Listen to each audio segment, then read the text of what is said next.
Hello everyone, ito na naman po ang inyong kapangarap at ang tagal po nating hindi gumawa ng mga informative videos na makakatulong po sa inyong pag-apply dito sa bansang New Zealand. At today's video po guys ay ang i-share ko po sa inyo mga kapangarap ay itong ating paano paggawa ng resume dito sa New Zealand.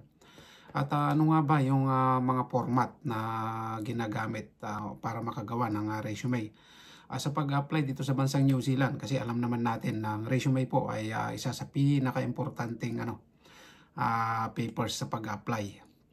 At dito siyempre nag-uumpisa para kayo ay ma-hire ng mga employer o mapansin yung inyong application. Kaya ito, simulan na po natin guys para hindi po tayo tumagal. At ito yung pag-uusapan natin ay sample ng resume sa pag-apply dito sa bansang New Zealand. Alam naman natin na ang resume ay napaka-importanting papel sa ating paghahanap ng trabaho sa ibang bansa. Siyempre particular, lalong-lalo na dito sa New Zealand kung interesado po kayo mag-apply dito sa bansang New Zealand. Dahil ang New Zealand po ay may standard format silang sinusunod. At ito ay hindi kailangan ng napakahaba. Dapat hindi lalagpas sa 2 pages yung inyo pong resume. Kasi yung hiring manager ay tinitignan niya kadalasan ay yung inyong skills and work experience na required sa specific jobs na ina-apply nyong position. At about sa personal information nyo ay kahit yung mga very important details nyo dapat yung nakalagay, like yung mga very important details nyo lang yung dapat nakalagay. At isa pa, gumamit kayo ng ito pa guys, yung isa ay ganito po kasi yung format ng resume dito, yung reverse chronological format kung tawagin. Ano nga ba yung chronological format? Ito ay dapat yung mag-start na kayo agad dun sa recent job experience nyo. Gamitin nyo agad yung bullet points kung tawagin. Yung kumbaga yung bullet points ay yung key kung bakit kayo mapansin ni hiring manager, na naka-indicate agad yung responsibilities nyo.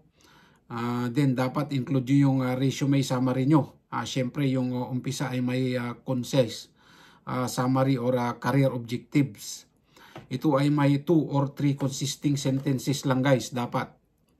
Na nakasaad dito ay yung goals and strength nyo. Kasi dito naka-focus yung hiring manager na makita niya agad yung professional details nyo, yung skills and experience nyo, or yung profile. Yung profile nyo dito sa inyong resume. At ito yung sample ng resume guys. Ito yung sample ng resume. Kaya gayahin nyo lang po ito dito sa ating format na ito kasi napakaganda po yan. Yan po yung New Zealand style resume dito sa New Zealand. Kaya sana nakatulong po itong information ko ulit, information ng inyong kapangarap.